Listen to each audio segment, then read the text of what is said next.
There are two anointed ones spoken here in these passages at the end of Daniel 9. There's one anointed one who comes after 7 weeks, which means after 49 years, namely that's Cyrus. How do you know? Because Tovia says it? Forget Tovia. Look at Isaiah 45, verse 1. Cyrus is God's Messiah, God's Mashiach. It says it explicitly. But only here in Daniel 9 do they translate the word Mashiach as Messiah, and it goes further. They then capitalize the word Messiah. Open up your King James right now. Open up your New American Standard right now. Open up your new NIV right now. A Messiah is capitalized. Now here is the ultimate brain, just the brain screw, and that is there is no such thing as a capital letter in the Hebrew language. In Isaiah 45, verse 1, do you think that the word anointed is capitalized or not capitalized? Until an anointed one, a prince, the Messiah, the prince, how the King James translated, would be 7 weeks. Stop. There's a semicolon there. Here's what I want you to do. I want you to open up a modern King James. That means not the 1611. Let's go to the one that was just published yesterday. Okay. And notice. Wow. So what happened? This is mind blowing. I mean, your frontal lobe should be shooting through your cerebellum, and I don't even know what I just said.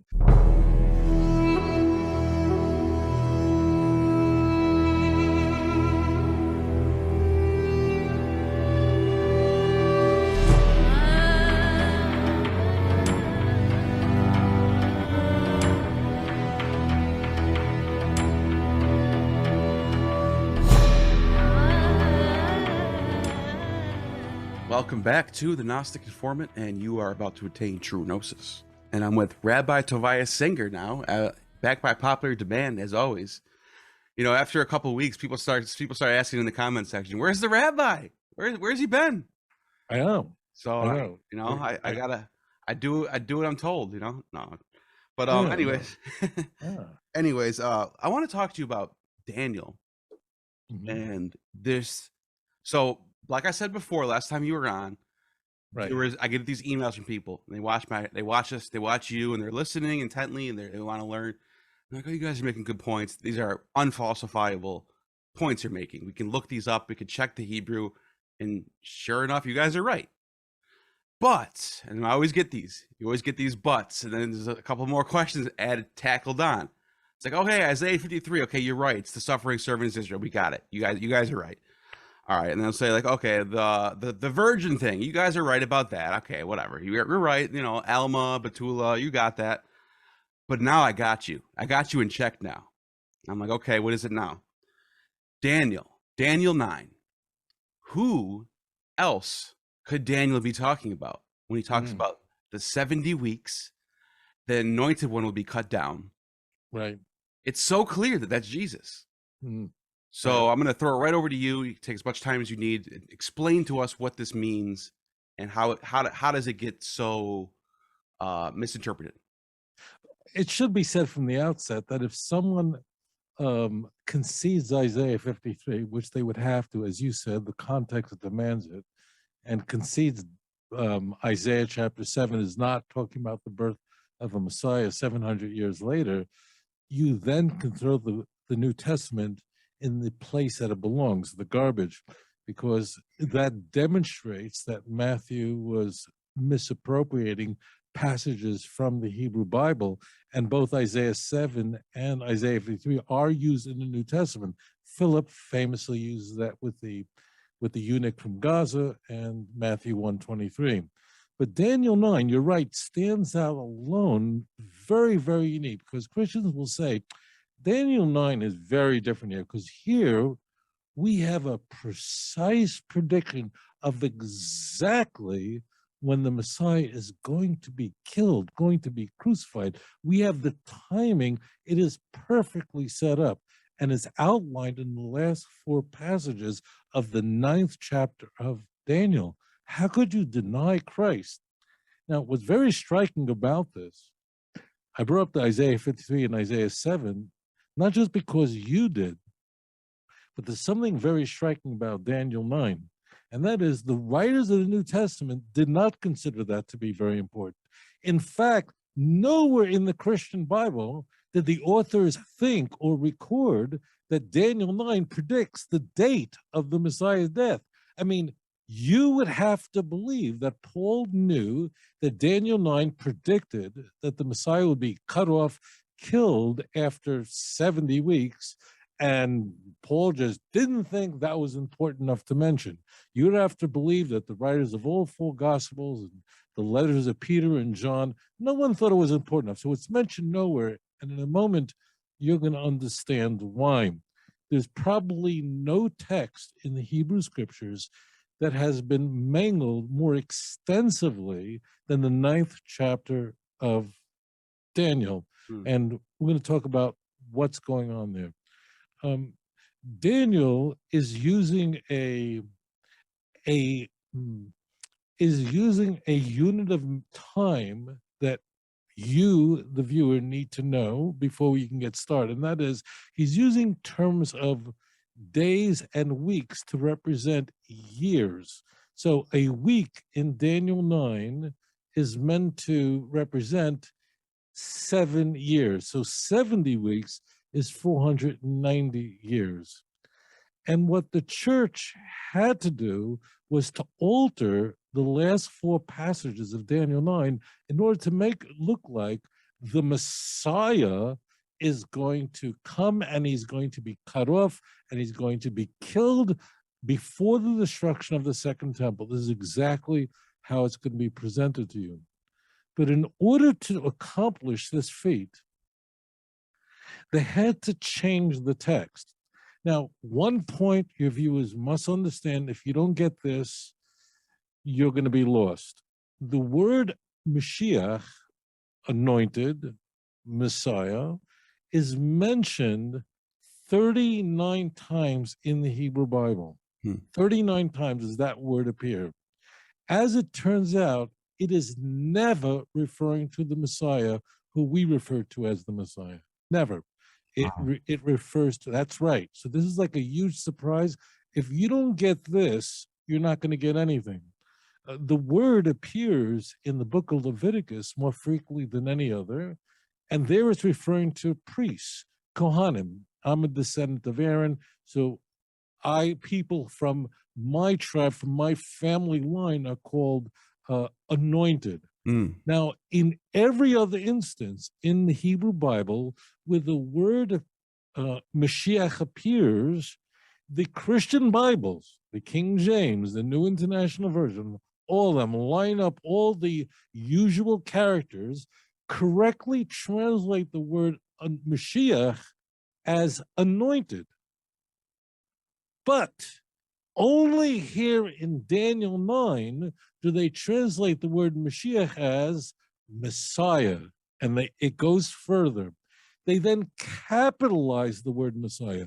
Open up your King James right now. Open up your New American Standard right now. Open up your new NIV right now. Messiah is capitalized. Now, here is the ultimate brain, just a brain screw. And that is, there is no such thing as a capital letter in the Hebrew language. I found that out the hard way. I found that out the hard. When I started looking into Hebrew, I said, wait. Where's the capitalized? There's no capitalized. No way. And then I was like, okay, that changes a lot of things. You know, people wonder why I care about Christians so much and why don't I get angry when I interact with Christians. The reason I don't is I feel so sorry for them. My heart goes out to them. And if I was in their predicament, that means I read no Hebrew, I didn't say a word of Hebrew, even though Christians firmly believe that the Bible, the Hebrew Scriptures, was originally written in Hebrew / there's a little Aramaic, but they believe that the Hebrew is the word of God, but they can't read a word of it, and they are utterly dependent on the translators, so much so, and you know this, Christians argue over which is the right translation, and there's some Christians that believe that only the King James, like what, I mean, if it was good enough for Peter, it was good enough. We know all the silliness, but this is why Christians are so easily victimized here is because they're reading Daniel 9 and it says Messiah, capital M, and it gets worse. The Hebrew is Mashiach. What the King James does is they amp it up and they put in the definite article, the Messiah. There is no definite article in the Hebrew. So therefore, when you're reading a Christian Bible, you're reading a commentary. You're reading a human iteration. And this is not just any translation. Any translation is a human commentary. But in the case of the Christian Bibles and the fundamentalist Christian Bibles, you're reading a corruption. And just for a moment, just so you know, I want to tip my hat to the normal Christians, the mainline Christians. The Revised Standard Version or the New Revised Standard Version does not engage in this you're right. idiotic process. They're straight ahead on this. And by the way, the King James only people, who was the tribe I came from, they thought these were demonic Bibles because they were correct. They think that Satan corrupted these Bibles. And I used to go along with this because this is what the pastor would tell me.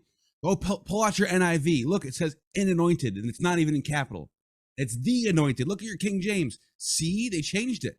And then I did the courageous thing, the thing that you're not supposed to do. So I went online, looked up the Hebrew, looked up the manuscripts, looked up the Septuagint, and tried to check them all out. Just wanted to compare them all. Found out that there is no "the," there's no capital M. It's "in anointed." It's somebody who's anointed as a priest. That's what it means. Now, this is going to loom very large here. And, I'm going to say this to you. I can't think of another theological conversation where what I'm about to share with you is going to come up. So it actually, when people say they only follow the King James only people, so most people see that as completely insane. The King James was commissioned this translation in 1607. 47 people ultimately completed in 1611. And people really think today that when they're reading a King James Bible, that they're reading the 1611. If you had a 1611, which you can buy online, it's available. There was over 400 changes done from 1611 to like 1807 or something like that. Right, and then there's another massive, and that's because the language changes, right? The grammar. I mean, when in 1607, the English is called a Jacobean English. You can make it out, but it's Jacobean English. It's not Chaucer. It's readable, but it's definitely not our King James. So the King James has gone through numerous revisions because grammar's updated, words are updated, the colon, semicolon just came into fashion. I mean, think of it this way. The King James Version was published just a dozen years after Shakespeare published The Merchant of Venice. Right. Okay, this is really going back in time. Yeah. So it's been, so like, which King James are you referring to? Now, you might think, the viewer might think that I'm just sort of poking something at people who are King James only. I wouldn't waste my time with this, but this is going to become humongous in just a moment. So what Christians are saying is that, look, there are 70 weeks that are decreed upon the people and the holy city, and then 6 things to terminate transgression and sin, to wipe away iniquity, to bring everlasting righteousness, and to seal the vision of the prophet, and to anoint the most holy. 6 things, okay? And know and comprehend. Now, in a King James Bible, it'll read that from the going forth of the commandment to restore and to build Jerusalem until the Messiah, capital M, the Prince, capital P, it's insanity, shall be 7 weeks and 62 weeks, which means 62 weeks. How much? 7, 60, and 2? 69 weeks. And therefore, and what will happen then? The streets will be rebuilt, street and moat, but in troublous times. Verse 26, after the 62 weeks shall the Messiah be cut off, but not for himself, okay? So they're saying, here we have a clear prediction of Christ crucified, what Paul preached. Now let's go back. And I think the key question to ask a Christian, I've done this in many live debates that on YouTube, where I've asked the Christian, like, what is your calculation? When do you start? When do you start counting these 490 years? Like, and Christians just have no idea. No idea. That's the key. I've stood in huge audiences all over the world, and when Christians ask me about Daniel 9, I've always asked the simple question: if there's a 490-year period or a 483 period, 8-year period, because there's 69 weeks, at when do you start counting, and why do you start counting them? And Christians just completely shut down. They have no idea. They're not bad people. They're just never taught this. Their Right. pastors are not evil. Their pastors have no clue. So what we're going to do is we're going to actually unpack what's happening here, because there's one other thing that Christians don't know. We've gone through this before when we've talked about Isaiah 7:14. Ask a Christian, what does it say in Isaiah 7:13? What is the context? When you read Isaiah 53, what does it say in Isaiah 52? And Christians just go, the lights go out. So what is happening here in Daniel 9? Daniel is in an extraordinary predicament. Here's a prophet that is standing. This is how Daniel 9 begins. In the first year of Darius the Mede. Why is that significant? If you don't know why that's meaningful, you can pack up and go home. What does that mean? There is a prayer. Daniel is crying to God. He feels like the Jewish people are in an enormous amount of trouble, and you have no idea how serious the problem that Daniel's confronting. Daniel, and I'm just unpacking Daniel chapter 9, verse 1 and 2. Daniel is standing at a time when the Babylonian Empire has just collapsed. Historians to this day are hard-pressed to explain how this could have happened. We talk about Babylonian Empire, you think about the United States. This was a massive empire. Like, how did it collapse? And the Persian Empire suddenly explodes into a massive empire. How did it happen? To this day, historians are hard-pressed to explain how that could have happened. Yep. But Daniel is looking at two passages in Jeremiah. If you don't know this, you can't possibly understand Daniel 9. The first passage is Jeremiah chapter 25, verse 12.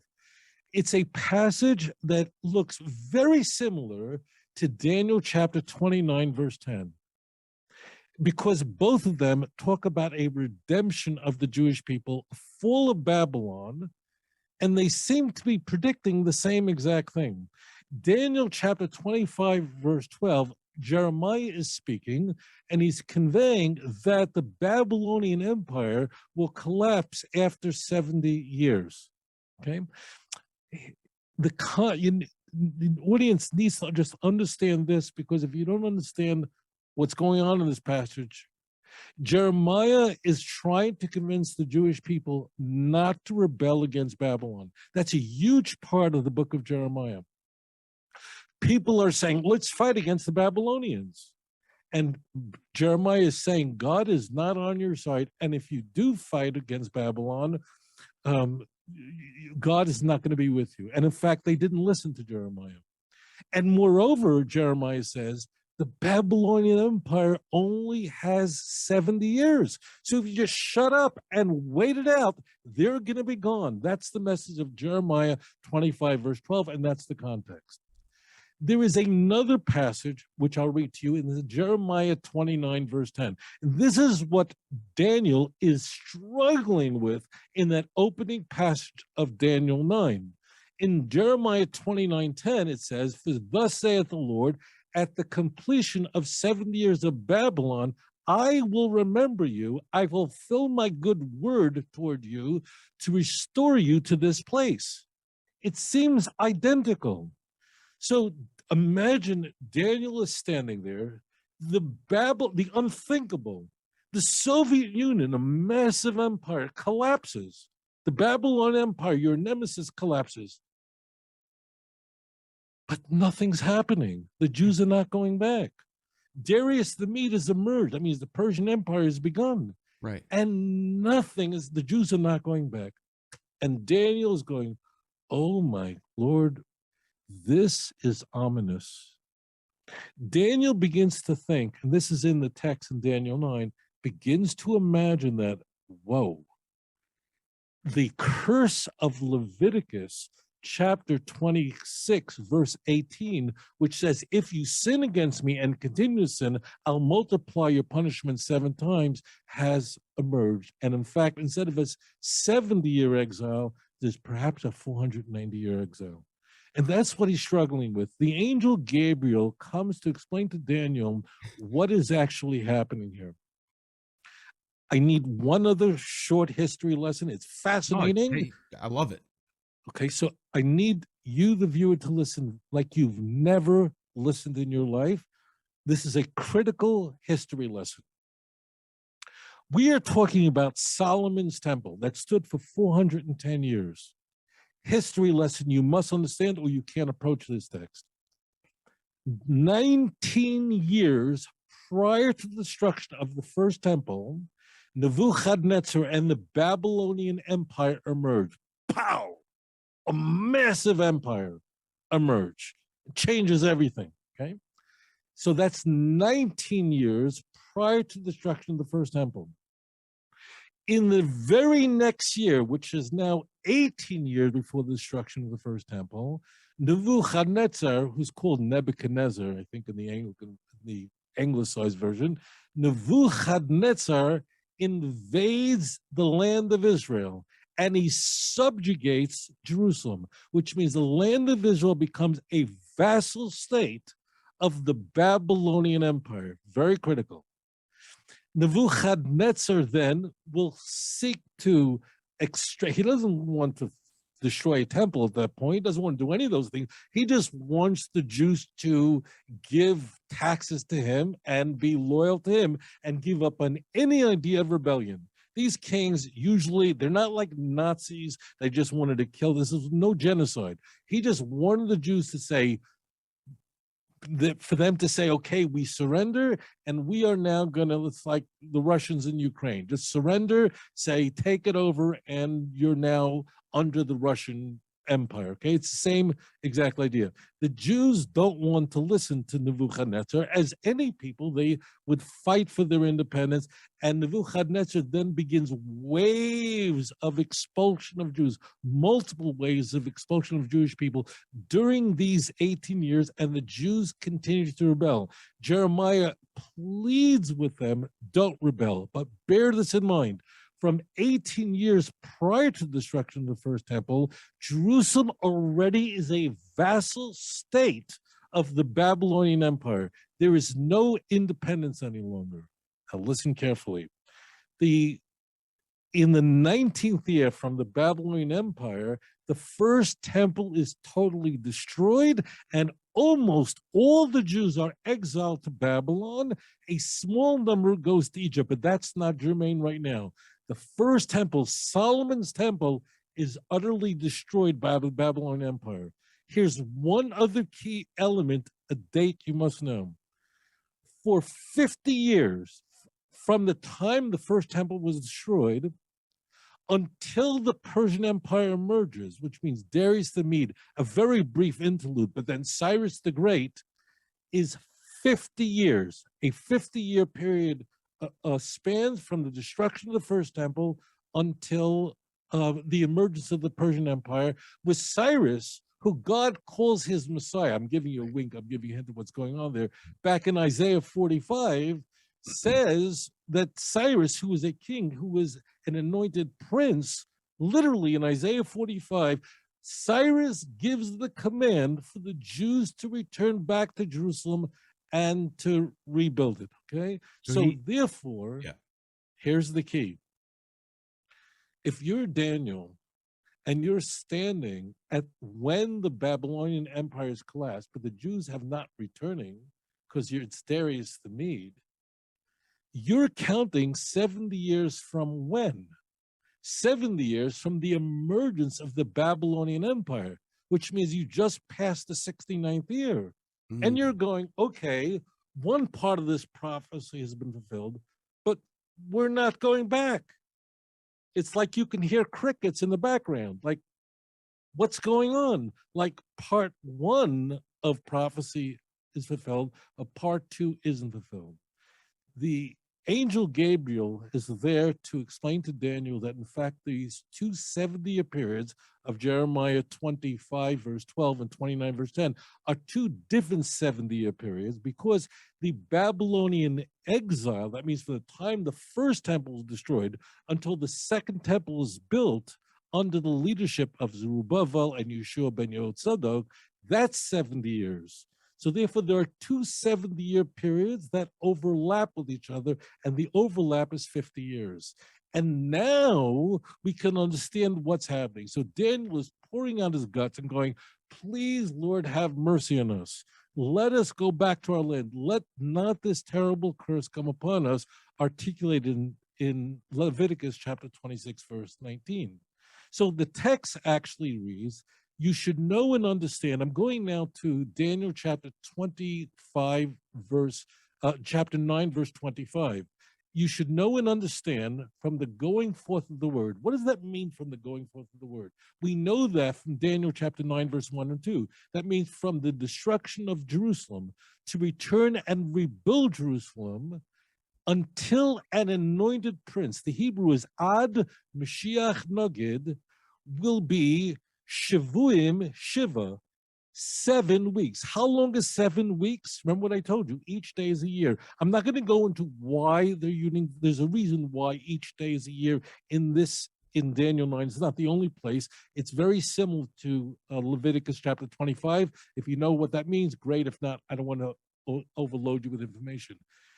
7 weeks, which means 49 years will pass from the destruction of the first temple until an anointed prince, Ad Mashiach Nogid.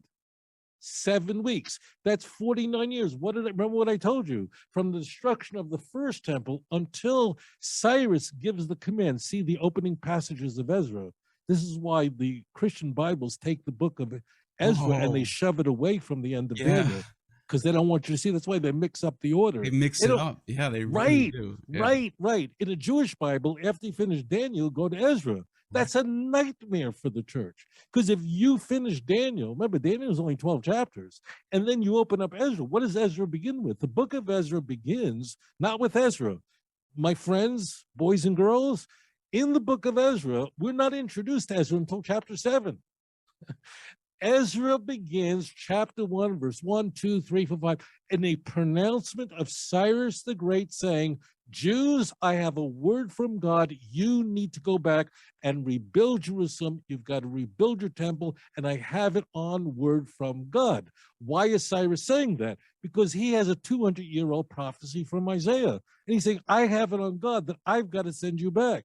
So therefore, what it says there is from the going forth of the word. The word is the word of prophecy, of L'charvot Yerushalayim. See Daniel 9, verse 1 and 2. From the destruction of the first temple until Cyrus the Great. Who is Cyrus the Great? He is he's not just anointed, but he's a prince. Now, how do you know I'm telling you the truth? My friends, all you have to do is go to Isaiah chapter 44, verse 28, and Isaiah 45, verse 1. That's where the chapter break is. That chapter break is completely artificial. Who says to Cyrus, says Isaiah 44, verse 28, he is my shepherd, all my desire will be fulfilled in him, to say to Jerusalem, it shall be built, and the temple shall be founded. So says the Lord, L'Mashiach L'Choresh. I want to say that again, and you can open up your King James Christ Day Bible with 15 crosses on it. It doesn't make a difference which one you use. It will say, to my anointed, to Cyrus. The Hebrew is Mashiach. And interestingly, my friends, take a guess before you look it up. In Isaiah 45, the exact same Hebrew word, Mashiach, the Mashiach, to his anointed. Do you think in a king, based on what I've told you, In Isaiah 45, verse 1, do you think that the word anointed is capitalized or not capitalized? In the King James? In the anything, in Obviously the not. Jesus Christ, right, in the Christ, Jesus Christ, Yeah, they're not Mary, going to Mother capitalize of that. God. Yeah. Which it or shouldn't this, be. It shouldn't be right, capitalized that means anyway. which is it? It's the same Hebrew word. Why are Right. you doing, why are you messing with you Christians? You're right. That's exactly true. They're messing with the text. You Christians, I say this with love, you need to go back to your church and demand a refund. You need to pull your kid. You're being lied to. I mean, you need to ask your pastor, why does the exact same Hebrew word, which appears in Isaiah 45, is translated as anointed with no capital A, and why don't you translate it as Messiah in Isaiah 45, verse 1? Listen, listen, listen. Please, please, please, if you doubt what I'm saying, ask your pastor, ask any Christian apologist, why does the King James Bible, why does the King James translate the word Mashiach in Isaiah 45 as anointed, but for some reason in Daniel 9 as Messiah? Like, what are you doing? It's the same Hebrew word. Could you explain that? Because if you can't explain it, I'm out. If you can't explain it, I put a lot of money in that plate they pass around, and I'm out of here. And I'm leaving skid marks, and I'm pulling my kids out of this Christian school. And I'm going to start teaching my kids Hebrew. That is another prime example of somebody taking the word Betula and changing it into, or I'm sorry, Alma, and making that virgin. But then in other places in the text where the same word is used, they don't use that. Right. So they're doing it again. They're finding somewhere in the Bible, in the Old Testament, where they need to emphasize certain words that have to be Christ-like, capital M, Messiah. But the same words used earlier in a different book to describe the same person.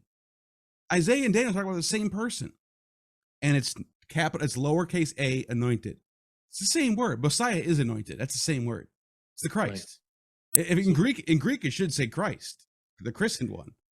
Right. I mean, although we have, right. That means, why are you deliberately translating the exact same word in one, you're rendering it as them, and you put the definite article there, stuff a capital letter there. Just please don't let your pastor or priest or Christian apostle, whoever it is, don't let them don't let them change the topic. Okay, you got to try. I need an answer, and if you don't get a satisfying answer, I think it's time for you just to consider what's happening to you. This is why I care, because I know if I grew up in a Christian home, I don't know if I'd figure this thing out. I don't know, because I wasn't. If I grew up in a Christian home in Oklahoma, I wouldn't be taught biblical Hebrew. If I was brought up in a Christian home in Kansas, they don't teach. Kansas is pretty conservative. A lot of evangelicals there. None of their schools for 9-year-olds are taught Hebrew. When I was 9 years old, I could read Hebrew like you read a newspaper. I mean, it's not. I wasn't just a spectacular student. I was very average. Any Orthodox kid, we learn Hebrew. I mean, we're just reading it straight through, and it's really easy. It's a small language. It gets crazier than this. First, what I'm going to do is I'm going to give you the final answer first, and then we're going to back up. There are two anointed ones spoken here in these passages at the end of Daniel 9. There's one anointed one who comes after 7 weeks, which means after 49 years, namely that's Cyrus. How do you know? Because Tovia says it? Forget Tovia. Look at Isaiah 45, verse 1. Cyrus is God's Messiah, God's Mashiach. It says it explicitly. And then there's a subsequent anointed one who was cut off. He's not called a prince anymore after 62 weeks. Now, I'm going to give you the answer now, and then we can backpedal this. The distance from the destruction of the first temple to the destruction of the second temple is 490 years. 70-year exile, 420 for the length of the second temple period. Listen very carefully, when does the priesthood get cut off and the temple get shut down? At the end of the second temple period, when the Jews go to war with Rome. When does the war with Rome commence? 64, 66. 66, Yeah. which is how long? It's a half a week. From 66 to 70 is how long? It's 3.5 years. Right. Bingo. There is your half a week. That's so what crazy. happened? This is mind blowing. I mean, your frontal lobe should be shooting through your cerebellum. And I don't even know what I just said. So in 66, what happens? The Jews go to war with Rome. It's a horrible, bloody war. The Nero temple is died. surrounded. I'm a priest. That means I'm a direct descendant of Aaron. My father going back. Today, just so you understand this, although there are many rules that govern my life, and that is distinct from other Jewish people. As an example, I can't come into contact with a dead person. It's forbidden to me. There are rules that apply to me, okay? But I can't bring sacrifices. I can't work in the temple because there is no temple. That means when the Jews go to war with Rome, the whole temple gets shut down. Everything becomes isolated. It becomes instead of a no-fly zone, it becomes a no-sacrifice zone. So then an anointed one is cut off. That's the priesthood. That means there are 130 commandments in the Torah out of 613 associated with sacrifices. Bingo, that's cut off. The word yikares, Mashiach, means an anointed one, means kares doesn't mean killed. Now, it could be if someone's cut off or it could be removed, it could be they're killed, but it doesn't mean. There are many ways. You could say, Yahareg Mashiach. That's how you would say Messiah is killed. Kares is removed. Literally, the root of the word means removed. Now, what does the Christian do with this? Because they want only one Messiah. And what they do, this tiny complicated, my apologies to you beforehand, but you need to know these numbers or you'll never understand Daniel 9. Daniel 9 is describing two anointed ones. One that comes after 49 years, after 7 weeks, and that's Cyrus, and a second subsequent anointed one, but he's not a prince. He's not Cyrus. He's coming 62 weeks later, which is 434 years. That's 3.5 years before the destruction of the second temple, and he is removed. The church hates this. They need to have both anointed ones as the same, and this is where it gets interesting. So if you're looking at a Christian Bible, whatever, it's going to make it appear as though the period of time is 7, 60, and 2. So the text is going to read, the Messiah, the Prince, in a King James, shall be from going forth of the commandment to restore and to rebuild Jerusalem until the Messiah, the Prince, shall be 7 weeks, comma, and 62 weeks, which means 62 weeks. That means it sounds like the text is saying 69 weeks, but it's breaking it up into a weird way. That means it puts a comma there, but there's no comma there. It should be a complete semicolon there. This is where the King James Version is gonna blow your mind out the window. That means in any language, the way you say 69 is 60 and 9. It's not just English. In French, 69. In German, 69. You never say 7, 2, and 60. So what the church did was it compressed these two. It really is saying after 17 weeks, I'll translate, after 49 weeks, we have Cyrus, and after a subsequent 434 years, you have an anointed one, which is the priesthood cut off. But they have to conflate it, so they remove the semicolon and they put in a comma. Now here is the craziness. I don't think you have it, but if you have it, I'd be blown away impressed. We don't prepare for our shows, so we just wing it. If you had an actual King James from the 1611, and I discuss this extensively in Volume 1, Let's Get Biblical, and I have a picture. I have the 1611 King James. If you had I don't know if you can do this online or whatever. I have it online. I have the 1800 version, but I have that. I can get it online. If you could, you could pull it up online. The actual 1611. Daniel 9, verse 25. Right. In the 1611 King James, not in the 19th century King James, not in an 18th century King James, but the original 1611. In 1911, they actually pulled out the plates and republished it. Yeah, this Bible is not, and all the King James only churches do not use this Bible anymore. It's not not even readable. Right. But do you want me to read it? It's barely readable, but Yeah. this is the mind blower. I'll show it on the screen while I'm reading it too, so they can see right. they can see the grammar and everything. Okay. Verse 25 says, "Know therefore and understand," with a V, "that from going forth of the commandment to restore and build Jerusalem unto the Messiah, the Prince, shall be 7 weeks, and 80 and 2 weeks." Stop right there. All right. Stop right there. What happens after 7 weeks? Forget the crazy spelling that it's a U instead of a V. What do you see there? 80 and 2 weeks.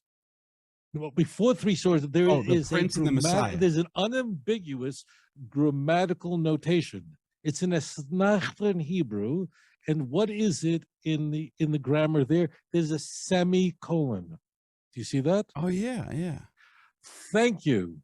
There's a semicolon, which means it's a stop, full-blown stop. So from the going forth of the word, listen, my friends, like you've never, from the going forth the word, which means from the L'Charvot Yerushalayim, go back to Daniel 9, verse 1 and 2, from the destruction of the first temple until an anointed one, a prince, the Messiah, the Prince, how the King James translated, will be 7 weeks.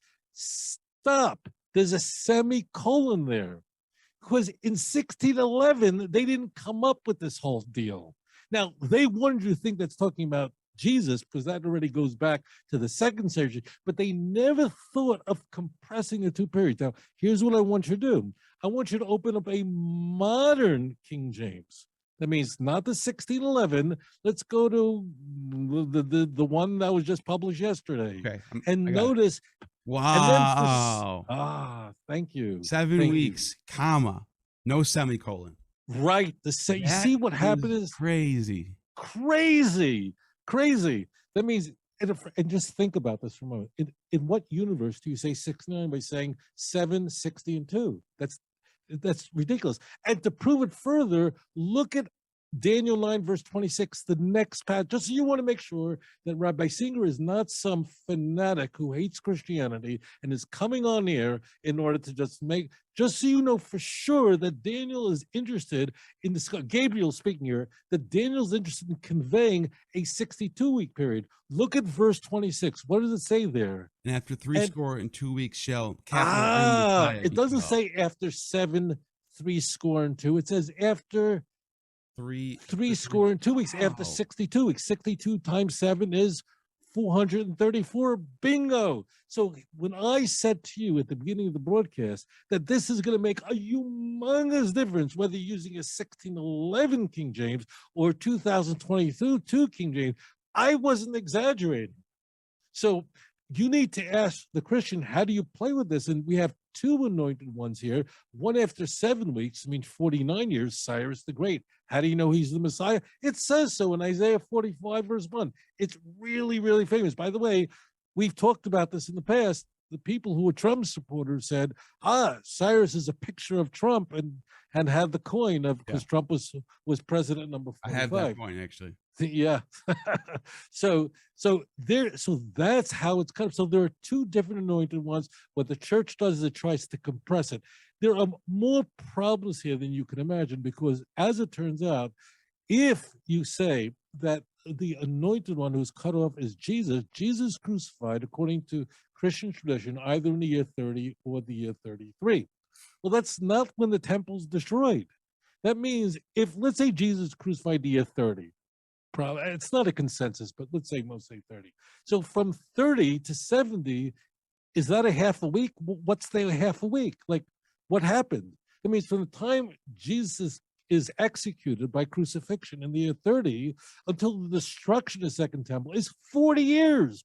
40 years is 5.5 weeks. It doesn't work. The whole thing completely collapses. Wow. But wow is right. So what happens is the whole thing doesn't work, because remember, look very careful at Daniel 9, verse 26. There's a prediction of the destruction. The people of the prince will come. That's Rome. And they will destroy what? The city and the sanctuary. This is not like Antiochus Epiphanes. This is the destruction of the sanctuary. We know when that happened in the year 70. Yeah. Really, it doesn't work. Whereas if it's a half a week prior to destruction of the temple, that's the year 66. One point that's going to come up, people are going to ask this question, so I want to head it off.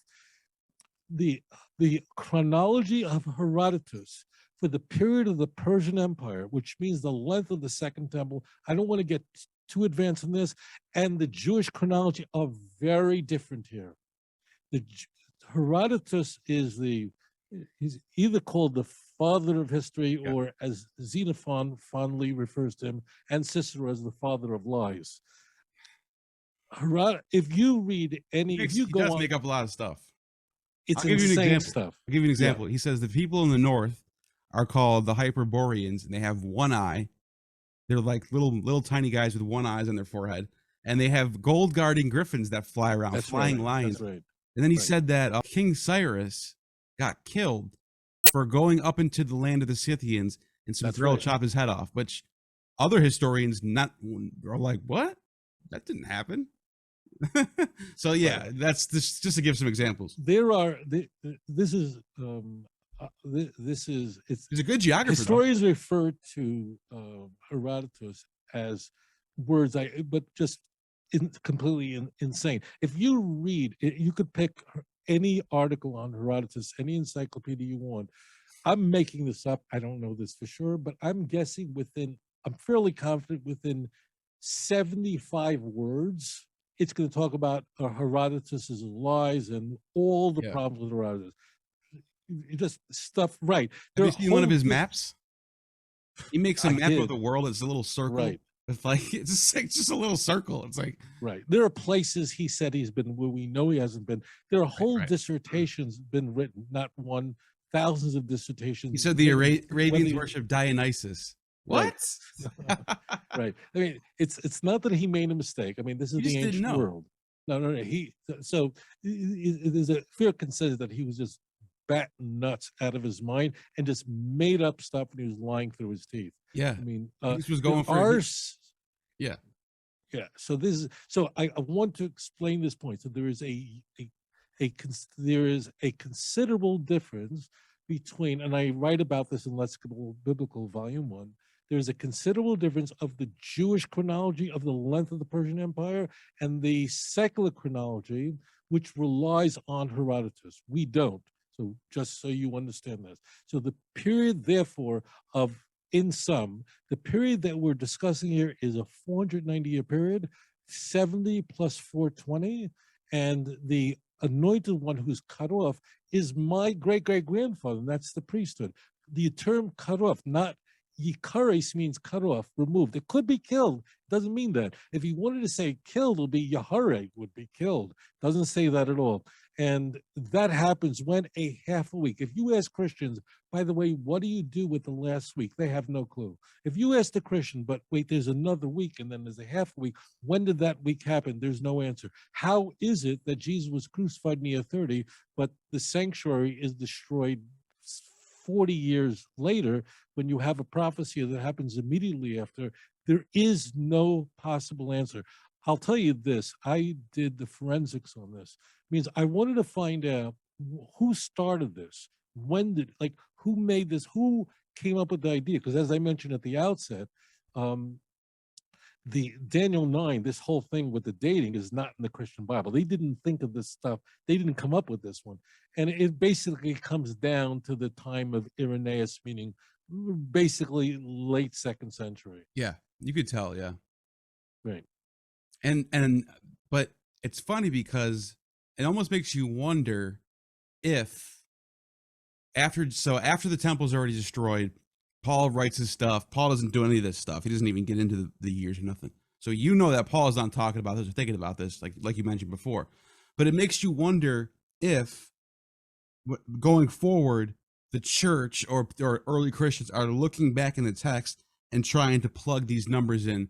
Because like, okay, Jesus, well, the destruction of the temple is sort of close to when he was crucified, 40 years, give or take. Oh, he was probably born at the year 1 then, which wasn't the year 1. I'm just saying that just so we can understand. The year 1 didn't happen for like what? 700 years. What is it like? It's way later. Anyways, they're probably making these dates fit, and we don't even know when Jesus was born. If he was born in 4 BC, he had to have been at least born in 4 BC because that's when Herod died. Matthew. Yeah, right. But so he like would have to be. So the numbers don't even match. Less than 2, right? Right. So Matthew. Right. Yeah, that's what I'm trying. That's what I'm getting at. Right. The guy who invented our year, that means like we're in 2022, like who came up with that and when did people start using that? So it was a 6th century monk. His name was Darius Exiguus, which literally means Danny the dwarf. I have no idea how that happened. That was his name. And that's what what he was doing. He was trying to make the numbers fit to 70. Right. Which he was close, but it just doesn't match. It's just it's literally impossible. I don't envy him because, as it turns out, as you know, Matthew and Luke date Jesus' birth of more than a decade apart. As you mentioned, Matthew has Jesus born while Herod the Great is still alive, and Herod the Great is saying in Matthew's infancy narrative that kill all the kids who are 2 years older and younger. So therefore, 6 BCE would be. I had a rabbi who once said, "Isn't it interesting that according to Matthew, Jesus was born 6 years before Christ?" But that's a whole different joke. According to, it's so crazy. According to Luke, Jesus was born during the time that the governor of Syria took over from Herod Archelaus. So Uranus, so that's the year 6 CE. We know that. So they're actually 11 years apart. There's no year 0. So, I mean, what was Darius Exiguus going to come up with? I mean, this is 6th century. I mean, the lights went out in the 6th century. Kudos to you for trying to come up. He's basically trying to do a Tatian, a diatessaron where he's trying to merge everything together. Doesn't work. He tried his best. Yeah, and that's what I was just going to say. Like, it's one of those things that you look at and you're like, wow, they almost made that fit. They almost did, but it's like, but once you look at it, once you actually get to the numbers and you actually plug in the numbers, look at Matthew, when he was born, when all this happened, you're like, no, it's impossible. It literally is impossible for this to fit. And then you would have to ask yourself this question. If it's so close, it's so close. Well, we're talking about God here. Is God going to be close? Is he going to be a couple of years off? Or is he going to be, this is going to be right on? So it can't be that way. It's close enough. Come on, we're all 4 years, 3 years here. No, it doesn't work that way. It's not right. It's not on. Right. I'm heating up your point. So it's not just a matter of how much time. So 11 years, let's stop being so picayune. It's 2 different periods. Herod the Great dies in 4 BCE. His son, Herod Archelaus, takes over and he governs over Judea. Herod the Great was insane. He was a maniac. His son was crazier than his dad. Yeah. Was totally insane. That fits into Matthew where Joseph is warned, don't go back to Bethlehem. Herod Archelaus was so crazy that he was too nuts and too anti-Jewish and too violent for the Romans, and they fired him. This is the very big point. So they were just the puppets of Augustus.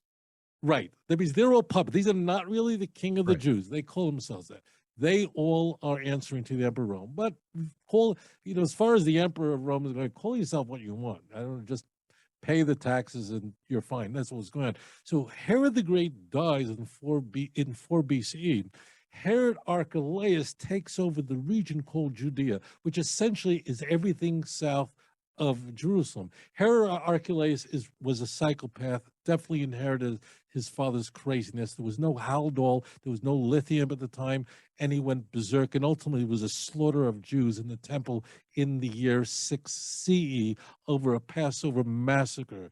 The Romans go, you are crazy. I mean, imagine if you are so nuts that you're too crazy for the Romans. And the Roman says, Herod Archelaus, you're out. Right. And he's fired. This is like very well known. Yeah. And then he brings in, and he goes, let's take that Gentile from Syria, who's the governor there, Uranus, and bring him in. And then he not only has Syria, but he also governs now over Judea. Okay, so we know when that happened. I mean, they can't be the same. It's not about 6 AD. years.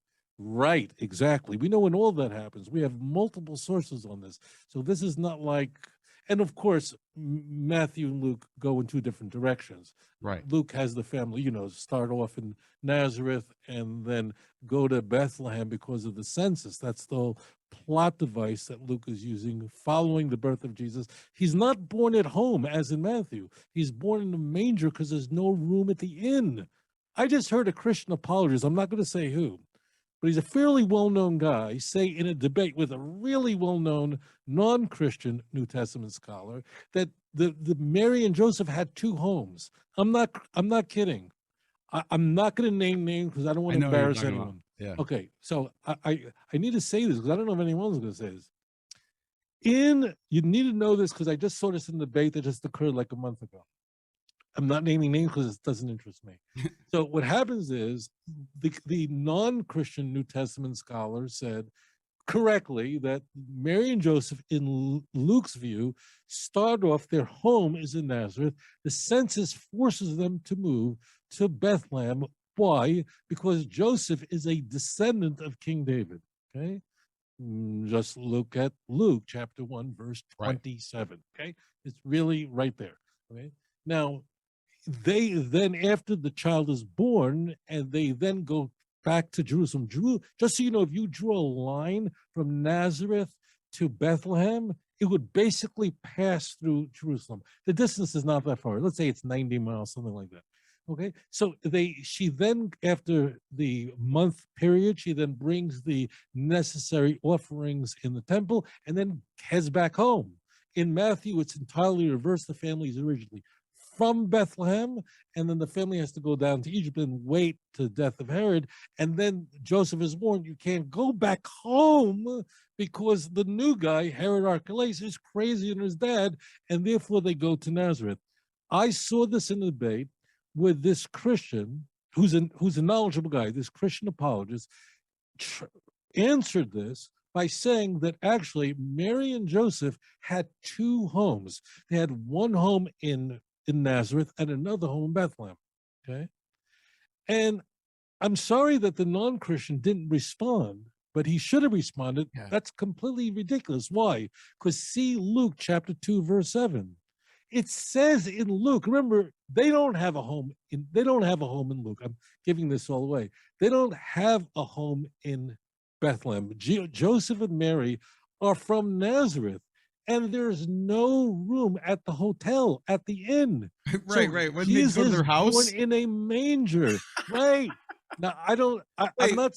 I was watching it and rooting and going, wait, they couldn't have had two homes. The whole point of Luke is that Jesus was born in the most distressed, the most humble place possible, a place where horses eat from, a manger, a trough. And why, Luke says? Because there's no room at the inn, there's no room at the hotel. But if, as the Christians say, that Mary and Joseph had two homes, one in the Galilee and one in Judea and Bethlehem, why would they have to go into a barn to give birth? Why don't you just give birth in your home? And I'm sorry that the non-Christian didn't get that one. Yeah, that's very obvious. That's like, right. Gotta be a brain scientist to figure that one out. Right. So in Bethlehem, notice, and therefore you can project from that. So Matthew, would we expect in the book of Matthew to have any mention of a manger? No, because their home is in Bethlehem. That's what that's the starting point. What's happening essentially is Matthew and Luke are independently inventing two different infancy narratives, or collecting an oral tradition of the infancy narrative in two different places and come up with two separate incompatible devices to get Jesus to be born in the city in which King David was born. King David was born in Bethlehem. See 1 Samuel chapter 17, verse 58. So, but they independently come up with this. So this is an L source and an M source, and then the whole thing explodes, but it's too late to rectify, because people think that, like, at the end of the first century, people had a Bible like we have together. No, there were certain communities that had the book of Luke, some communities that only had the book of Mark, and some only Matthew. By the time you get to the second century, it's too late. And by the time Irenaeus, the bishop of Lyon, saying these are the four, that's it, it's all locked up. Isn't that crazy? Yeah. there's a lot. I just learned a lot in this. Wasn't that A lot. intense? Yeah. Right. And it turns out, I won't name names, but there are Christian evangelical scholars who, to their credit, can see that these are completely incompatible. Yep. Oh yeah, I've talked to those people. Yeah, I don't want, but they know this can't work, Right. and therefore the entire it's very obvious what's happening here, what's happening in Daniel 9 is they already have an idea, and then there's a bias confirmation, which means they want to have Daniel 9 predict the date of Jesus' crucifixion. They don't care how it's done, and then they go back, scour through text, and then twist the passages, change the anointed to capital M, Messiah, put the definite article, it doesn't exist there, and then just chop it up, take out the semicolon. That's done somewhere between 1611 now. It's done in the 19th century, and then the semicolon, poof, just disappears. There is the unambiguous grammatical device called an esnachta, which is there. And if you're going, well, the esnachta was invented by the Mesorites, meaning it's a grammatical device. If you think that the Mesorites just made it up, in what universe is 7, 60, and 2 the way you say 69? And in case you're saying, I don't believe Rabbi Singer, just look at Daniel 9, verse 26. It says, after the 62 weeks. It doesn't say after the 69 weeks. Bingo, dead, it's over. This is why Christians do not teach their children the Hebrew language, despite the fact that Christians believe that the Hebrew language was used to convey eternal oracles. I mean, Christians could do exactly what the Jewish people can do, and that is enough with the Latin and teach biblical Hebrew to young boys and girls. They don't. If Christians could read the Jewish Bible in its original language, they'd be leaving the church. Now, Christians can study Hebrew as an adult, go to college, take biblical Hebrew. It takes years. I mean, when you're an adult, language doesn't come to you. But by then it's too late. You already bought into the system. And then you're reading everything through a Christologic grid, and it becomes really very difficult. But this is why, Christian schools for kids, they're not teaching Hebrew to the kids. You want to take biblical Hebrew at Fuller Theological, Dallas Theological, Lutheran Bible Institute? You're 19, you're 20 years old. I mean, if you want to be pastor, I don't know how many semesters you got to do of biblical Hebrew. You're not going to be. You could barely make out a word. So Right. you're done. You're smoked. You're fried. You have no chance at all. And that, I think, I think that's why the King James only. That's where they get their traction from. Why would anyone believe that that folks from the Church of England, that 47 men in good standing from the Church of England, that they would write something as divinely inspired? And to their credit, even though it's easy to mock the idea, because they don't have a holy language, the King James has come to replace their holy language. Right. Because they have no access to the Hebrew. I mean, even if you think that a movement is insane, like a King James only, it sounds crazy, you do have to ask the question, but what is generating this excitement? What is the spark? And if they don't have access to a holy language, then what happens is then the King James and the kind of Jacobean English, it's not really anymore because it's been cleaned up a lot. Yeah. It's that King thou art, and so on. Verily I say unto you, words that are. It gives people something to think of. That becomes the holy language. Yes. That's what's really going on. It's Shakespeare too. It's Right. Shakespeare language. And that's what's so funny about it. It's like, it becomes, like you said, it's the archaic English language. Do you know when the King James was written, there were no Jews in England? The Jews, there was not a single Jew in England in 1611. Wow. The Jews had been expelled centuries earlier. There were no Jews there. None. Not a Jew to be found in England. Jews would not return to England until 40 years after the death of Shakespeare. Shakespeare is alive during the time when the King James Bible is published. Yeah. As I said, just a dozen years after the Merchant. I mean, he's writing the Merchant of Venice, having Shakespeare never met a Jew in his life. Right. Never. Neither did Calvin. He was part of the Kingsmen, which was right. It was funded by King James. It was in the same court, and it had Shakespeare and all the plays that we know, all the Macbeth and all those from like 1604 to 1610, around the same time they're writing the King James Bible. It's all happening in the same decade. I wanted to just submit one other thing for evangelicals to consider. Just ponder about this. Evangelical Christians are not fond of the Church of the Latter-day Saints. They consider the Mormons to be a cult. Right. I'm not making this up. For those who are not familiar with this, Oh yeah. if you ever refer to They call them cults. Mormon, right? If you ever refer to a Mormon as a Christian in the presence of an evangelical or a Roman Catholic, they'll say they are not Christians. They're called a cult. They can't stand them. Right. Not personally, but theologically, they can't stand it. You can call a Catholic a Christian in front of a Baptist, and you can get away with that, but you will never get away with calling a Mormon a Christian. Like Senator Orrin Hatch just passed away. They would never refer to him as a Christian because he was a Mormon. Okay, now I want you to listen very carefully. I've never said this publicly. If you ask an evangelical Christian, why don't you believe in the Church of the Latter-day Saints? What's wrong with it? So they would give you a whole list of problems with it. They would say that it's incompatible with the teachings of the New Testament, the Book of Mormon. They would say that Joseph Smith is whatever. He was quite a prankster and so on, blah, blah, blah, a whole bunch of.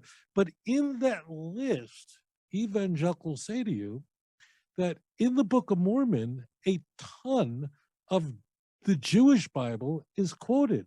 That means the Hebrew Bible is quoted all over the place. More than 20 chapters of the book of Isaiah appears in the Book of Mormon. And guess what?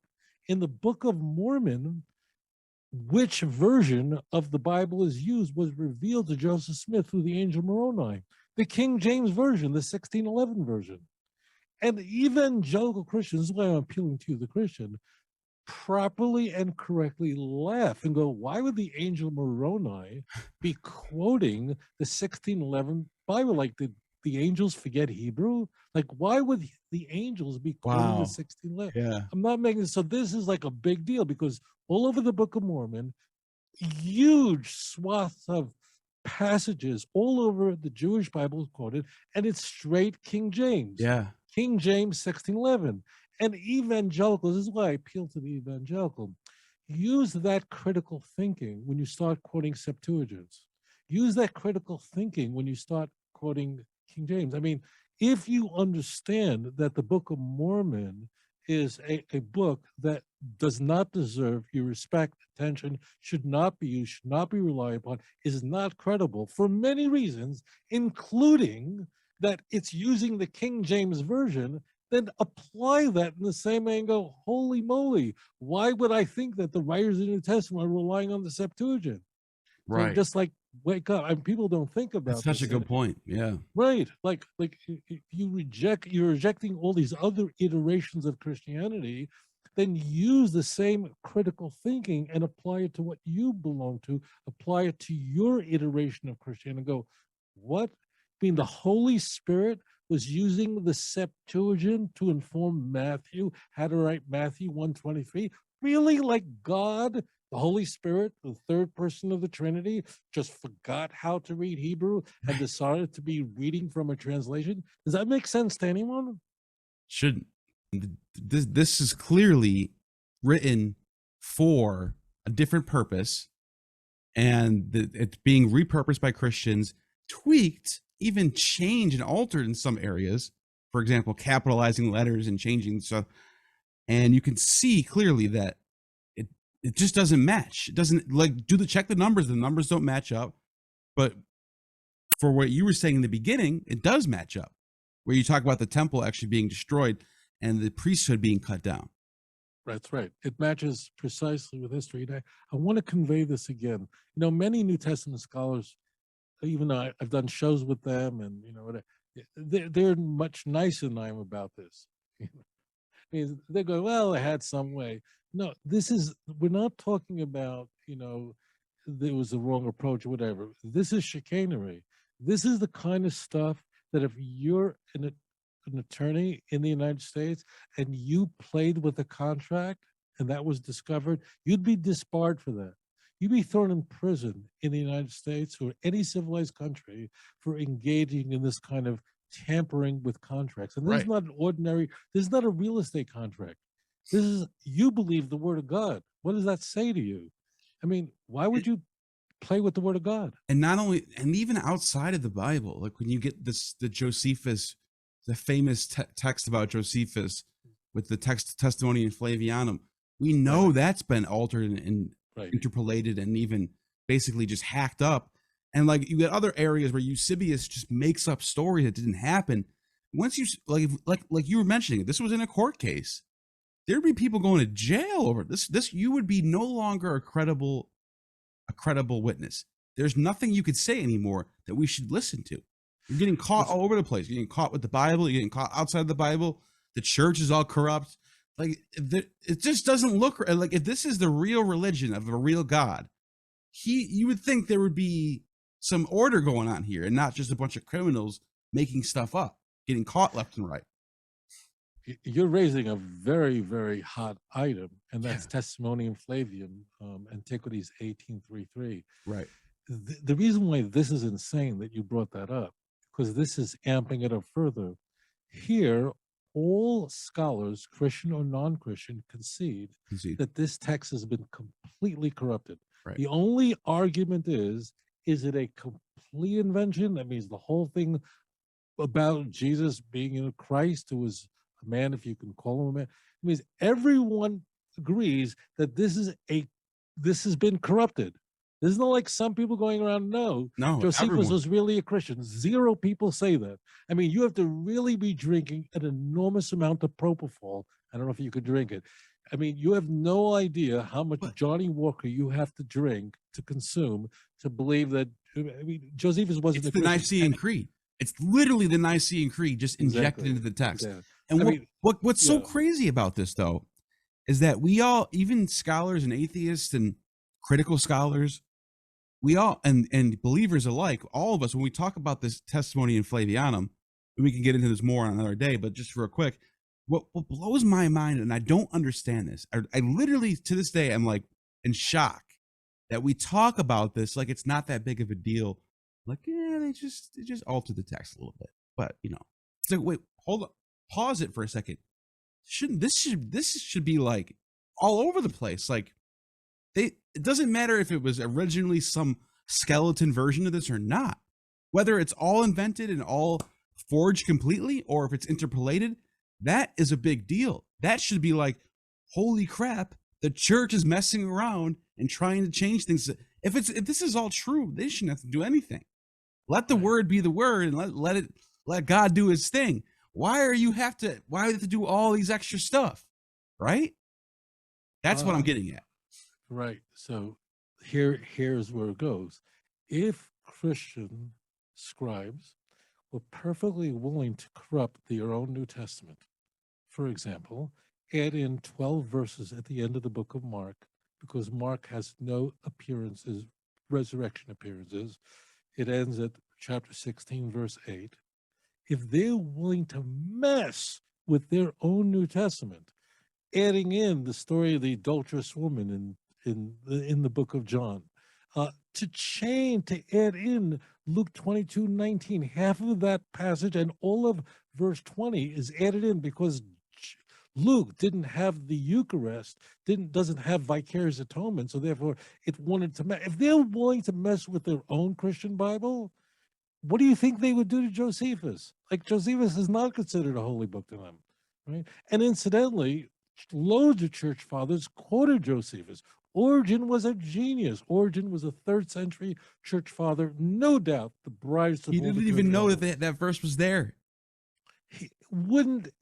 That means there's he's quoting Josephus up and down.